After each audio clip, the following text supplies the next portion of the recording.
আসসালামু আলাইকুম সুপ্রিয় ভিউয়ার্স, দেখেন আজকে কুয়েতে প্রচণ্ড গরম, প্রায় 40-45 ডিগ্রি তাপমাত্রা। গরমে একজন ঘাইমানে একদম অস্থির, সেইতে কাজ করতে হয়। দেখেন কিছু এখানে বলার কি নাই, অবস্থা, জীবনটাই গরমে অনেক এরকম আরামদায়ক। অতিষ্ঠ, কিছু বলার নাই। আমরা সবাই বলে বিদেশ যারা থাকে তারা নাকি খালি টাকাই উপার্জন, কিভাবে টাকা উপার্জন করে দেখেন। এক একজনের অবস্থা গরমে হাঁপায় টাপায় অস্থির। যারাই বিদেশ থাকে তারাই বোঝে যে আসলে বিদেশের মর্মটা কী। এক একজন বলে শুধু টাকা পাঠাও টাকা পাঠাও।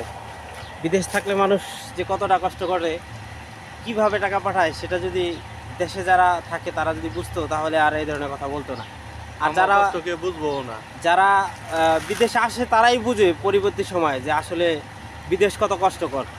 তা আমরা সবার জন্য আশাবাদী, যারাই আসবেন চিন্তা ভাবনা করে আসবেন এবং অবশ্যই আমাদের চ্যানেলটা সাবস্ক্রাইব করে